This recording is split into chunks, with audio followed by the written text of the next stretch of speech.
தஞ்சம் அடைஞ்சு அப்பா பாருங்க எல்லா பக்கமும் எகென்ஸ்ட் இல்ல படம். இனிமே ரஜினி சார் நமக்கு எகென்ஸ்ட் இல்ல. கடுமையான விமர்சனம் நினைக்கிறேன். இதுக்கு திரு கார்த்தி பதில் சொல்வார்.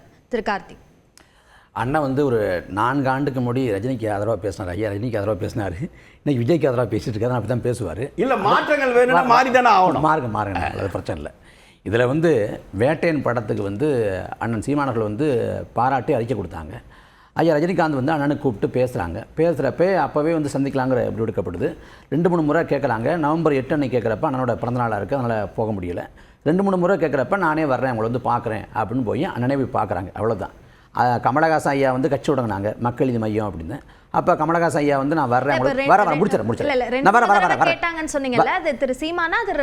ஐயா ரஜினிகாந்த் தரப்புல தான் கேட்குறாங்க.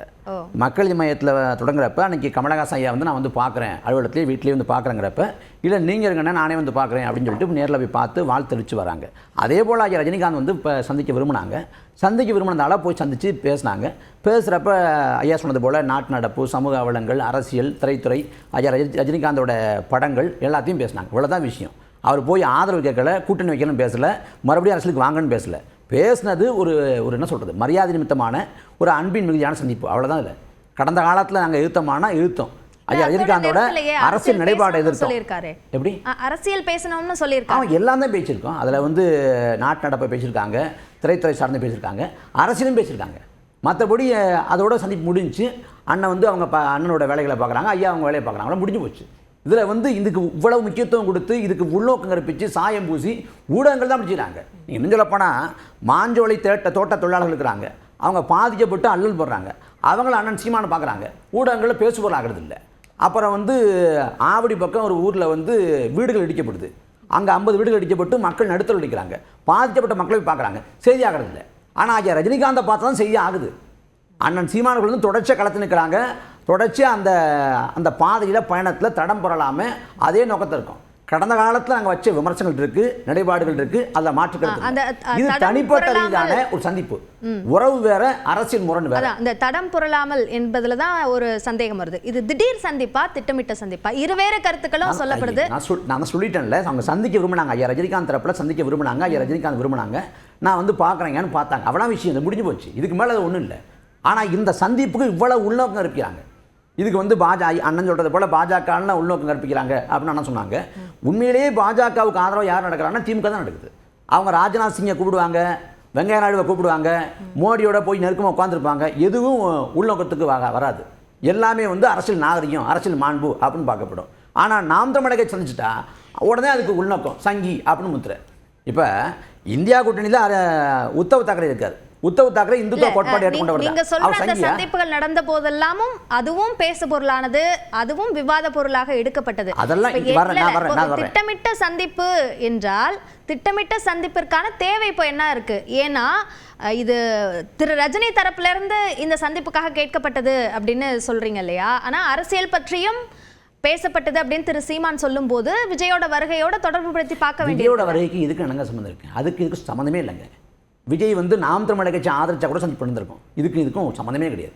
விஜயோட வருகைக்கும் இதுக்கும் என்ன தொடர்பு இருக்குது? இது வந்து மொட்டை தலைக்கும் முழங்காலுக்கு முடிச்சு போடுற வேலை.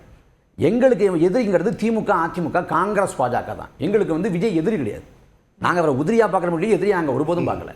அதனால் வந்து இது தேவையில்லாமல் விஜயை கொண்டாந்து இழுத்து விட்டு விஜய் எதுக்க தான் அங்கே போய் பார்க்குறாரு அப்படிலாம் ஒன்றும் இல்லையே. கமலஹாசன் கூட கமலஹாசன் கூட ரஜினிகாந்த் ஐயா கிட்ட ஆதரவு கேட்டாங்க. நாங்கள் ஆதரவு கேட்கலையே. நீங்கள் மறுபடியும் அரசுக்கு வாங்க, இல்லை கூட்டணி போட கேட்கலையே.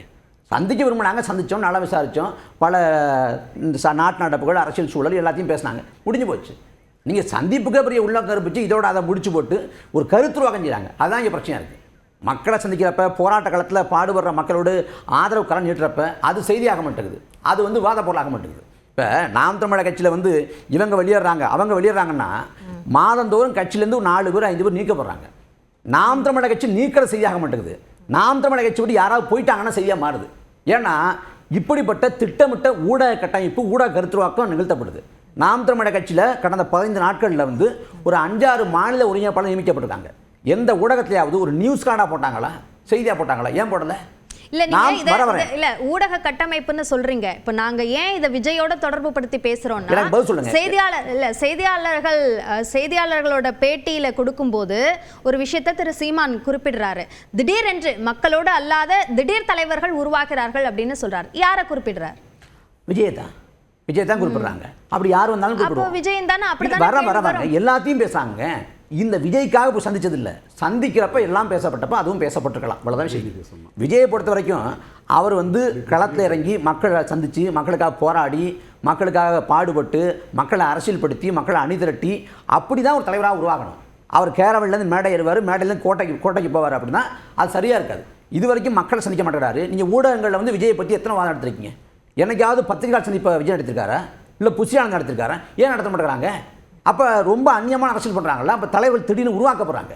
நாம் தமிழர் கட்சி வந்து பொதுக்கூட்டம் நடத்துது. பொதுக்கூட்டம் வந்து ஊடகங்கள் செய்தியாக மாறதில்லை, விவாத போல எடுக்கிறது இல்லை. 14 ஆண்டுகளமாக அந்த களத்தை நிற்கிறோம். நாம் தமிழர் கட்சி இருக்குது. எத்தனை நாம் தமிழர் கட்சி குறித்து வாதம் எடுத்திருக்கீங்க? நாம் தமிழர் கட்சி பொதுக்கூட்டம் எத்தனை நிலையாக போடப்பட்டிருக்கு? ஆனால் விஜய் மாநாடு போகிறாருன்னா அவருக்கு அதீதமான முக்கியத்துவம், ஊடக வெளிச்சம்.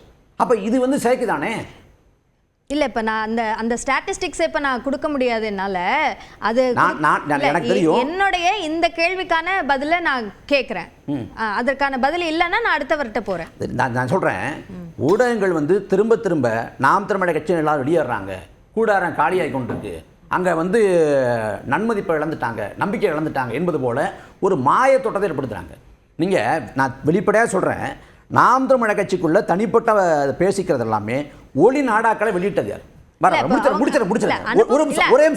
அனுப்பப்படுறவங்க ஸ்லீப்பர் செல் அப்படின்னு திரு சீமான் சொல்றதும் செய்தியாக்கப்படுது தானே. எதை செய்தி ஆக்கணும் இருக்குல்ல.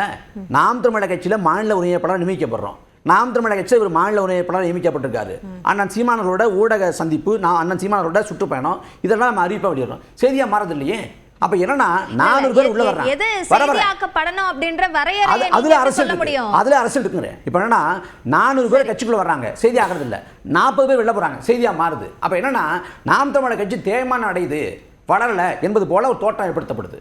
அது ஊடகங்கள் துணை போகுது. இங்க நாம் தமிழர் கட்சிக்குள்ள ஒளி நாடாக்கள், ஒவ்வொரு ஒளி நாடாக்கள் எடுத்து வெளில வர்றாங்க.